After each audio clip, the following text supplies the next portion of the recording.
VFX Blender Mondays today, and today we're going to talk about Mario in real life, the development of the project as well as analysis, tips, and tricks of it, and if an object is perfect, it actually looks unrealistic in a scene. Likewise, if you have an imperfect object, it actually creates a realistic look because the real world around us has flaws and blemishes. So if we apply that to our 3D model, it creates a realistic effect.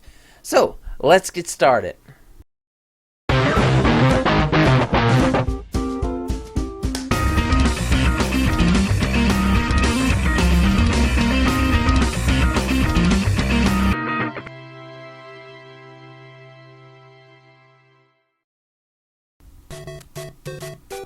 So this is the video that I uploaded several months ago. It has Mario hitting a question mark, stomping on a Goomba, and colliding into a box.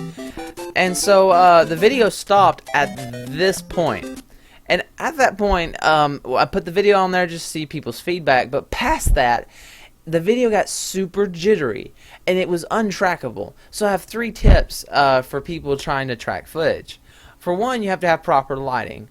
Tip 2 is if we recorded it at 30 frames per second. However, I advise you record the video at 60 frames per second. Why? Because if it's 30 frames per second, you have a track here, a track there of an object. But if you have more frames, you have more frames to fill in between these different tracks, which gives it a more fluent track. Tip 3 is if you have real objects in the scene to track. All I had was grass to work with because I was recording out in a field. However, next time I would put real objects in the grass so I could track those instead of the grass. So yeah, put real tracker points. Okay, so let's talk about the development of the project. So this is the Mario block right here, and as you can see, it looks like it belongs in a new Super Mario Bros. Video game, right? I mean, but the problem with it is that it looks perfect. And what I mean by that is, look at the faces. They're completely flat. Everything's exactly where it needs to be. I mean, it doesn't look realistic. And I'm making a video, Mario in real life, not Mario in a video game. So I started thinking, I was like, okay, maybe if I change this around, maybe if I make it imperfect and add blemishes and different, it kind of mess it up a little bit, then it's going to actually give it a realistic look. So that's exactly what I did. So I went back to the drawing board, and this is what I came up with.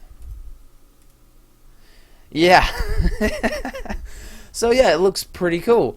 I had a little bit of a displacement, which gave bumpiness to the mortar and the brick.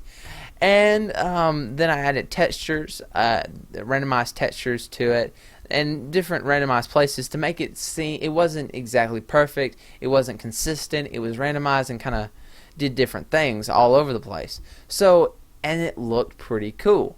So I was like, alright, if this worked with the Mario brick, I should apply this with the Mario mushroom. So that's exactly what I did. Yeah. Alright, pretty cool, right?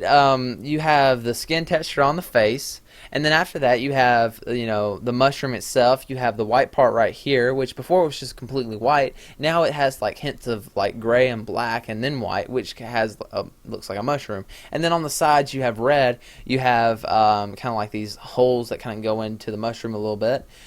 Kind of has a fungus look, which looks like a mushroom. So it worked really well. And I just wanted to share with you guys why is this really good for visual effect artists. Well, if you want to put a three-dimensional object into a real life scene, you have to make it look real. And here's some of the tricks that you can use to implement that into it. So let me show you the blend that I have right here. Okay, so here's the question mark, and there's a mushroom. And then here's the Mario brick. And of course all I added to this was just a displacement with, I believe, a sky texture to give it, the bumpiness. And so yeah, that's a quick little tip, and I added subsurf modifier. That's some of the stuff that I did. Anyway, thank you so much for watching. Have a great day.